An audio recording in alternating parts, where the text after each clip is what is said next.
Mikey Does here. Welcome to another teardown video. This time it is a Sharp Compet CS2302A calculator. And here on this channel, we always turn it on before we take it apart because you never know once we take it apart if it'll turn on ever again. So we will give it at possibly what is its last hurrah before the disassembly. So quick looking through this, I do not know how this works. I was alive when these were a big deal, certainly, but I was a little kid. So this is circa 1983, I believe this came out, or this one was a major model, but that would mean that the guts inside it were built and designed before that. So what we're going to see is certainly before 1983.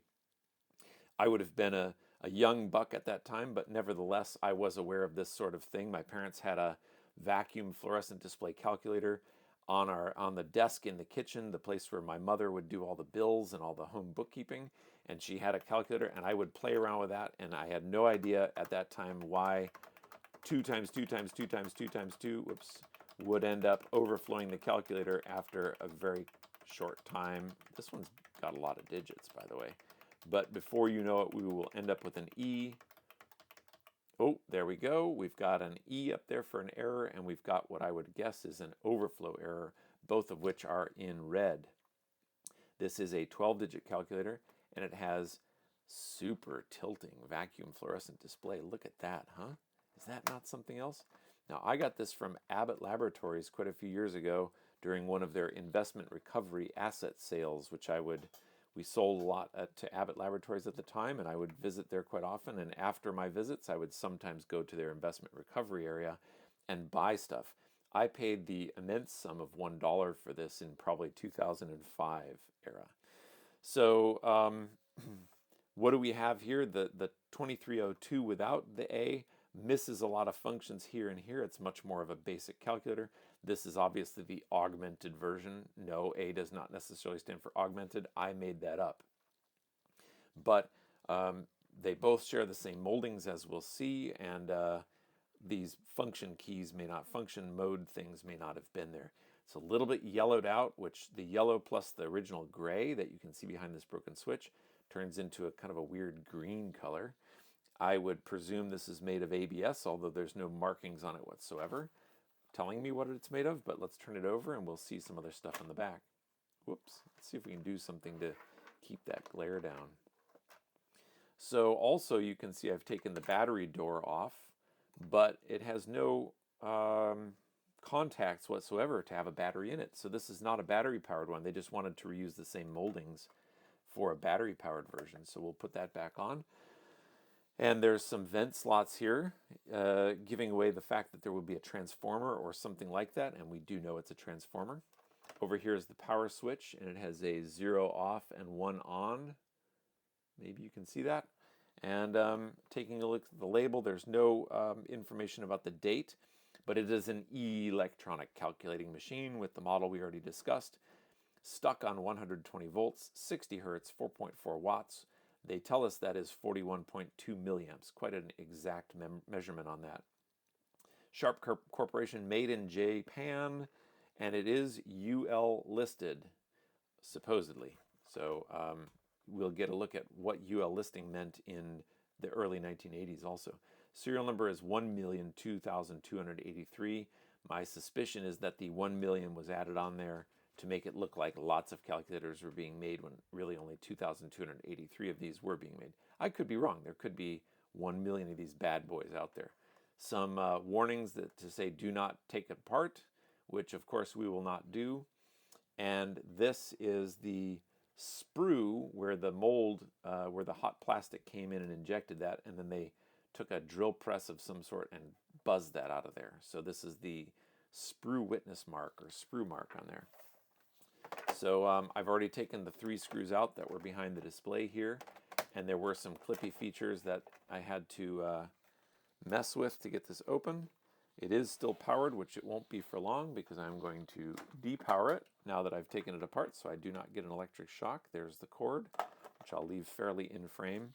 And if we look, the first thing we go into is a slide switch, and clearly we're switching both poles of the cord, which is probably a good idea. and this is not a polarized plug, so you could flip it in either way, and that's great. So now we're switching on and off both sides of the plug because we don't have a polarized cord on there. So we won't be switching just the line voltage and leaving the neutral unswitched, or vice versa. The transformer has, I didn't count that, 2 reds, so those will be, so what will I have it, 4 voltages. I'm guessing it has some high voltage for the vacuum fluorescent display and some low voltages for the logic, TTL logic.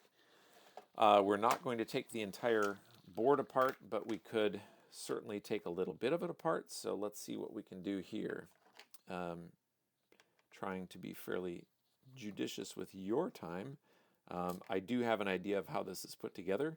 So let's see if I'm correct here. I see the board is retained down here with some board stubs that are pressed into a sheet metal bracket that's on the main sheet metal base.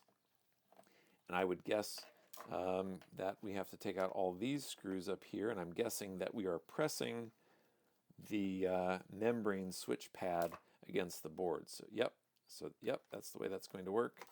Yep, and there we're pressing the VFD contacts. Look at all that dusty stuff in there, kind of corrosion.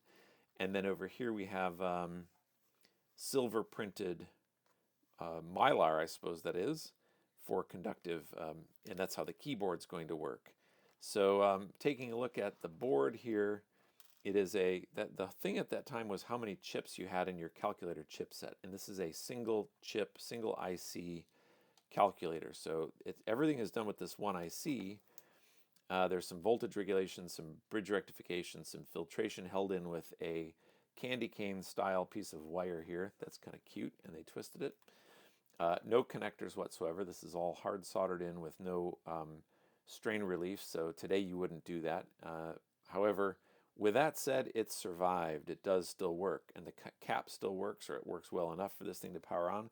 It is a Nichicon. For those of you who watch these sort of videos, I'm sure you're aware of the great capacitor plague of the 1990s. This is a Nichicon cap, so a high quality cap, 63 volt, 220 microfarads. And then we've got some voltage regulation stuff going on, presumably a Zener here to drive a transistor for voltage regulation. And interestingly, the chip is mounted so the markings are on the other side, and somebody was clever enough to say, let's show the markings through the board so we know which calculator this board would go on. We can verify that this is the SC38143 something, because the window's not quite large enough. So who knows? Interestingly too, there is a lot of non-populated stuff here, which I presume this board would have been shared for multiple calculators, and this may be for the DC battery side if you were to put batteries into the battery holder. The keyboard has a ton of screws in it. I don't think I want to take that apart. It is connected by another strip like this, and there's a rubber. Let's take that off right there. There is, come on little fella, we don't want to break you.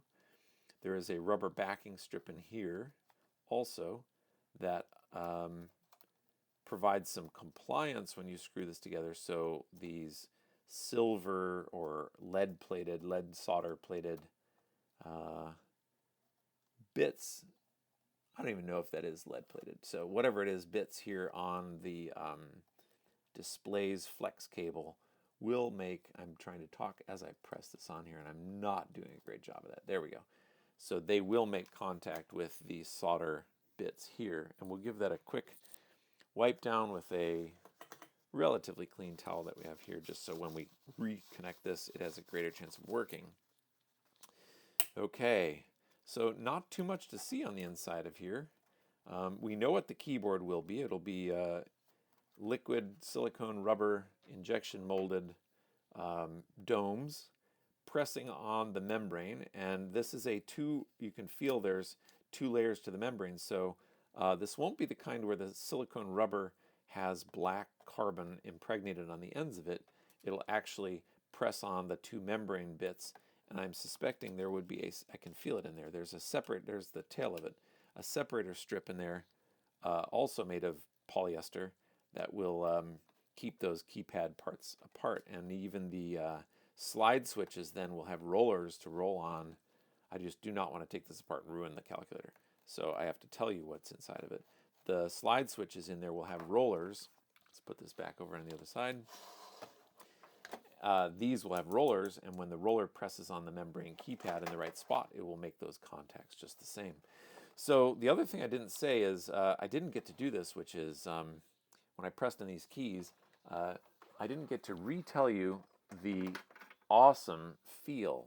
For those of you who are into keyboards, it is just lovely, like mush, this great kind of mushy feeling, plus, I don't know, it just feels sexy. I don't know, it feels good to press them, and they don't feel like the sort of thing you would press on error. You certainly wouldn't bump the keys are dished. You just certainly wouldn't bump them by accident. The 5 has a dot in it like they're supposed to, so those of us who are keyboard whizzes can feel that they're on the 5, and they don't have to look up from their rows and columns of numbers that they're entering off of a spreadsheet, and I mean a spread out sheet of paper, not a Lotus 123 Multiplan, Quattro Pro, Excel, Google Sheets to give you a quick spreadsheet history. Not that kind of a spreadsheet, but this is like great. I mean, this is really amazing. So lots of functions on this calculator. I don't know what they all do. I don't have the manual. I was not able to find it, but Sharp CS2302A Compet with the tilting awesome vacuum fluorescent display. I hope you enjoy the video. If you have any comments or questions, please do share them. If you like this, do subscribe. It really makes me feel good about making these videos. And of course, if you want me to make other videos of cool stuff that I have around, give me a suggestion and I'll take something apart. Thank you for watching.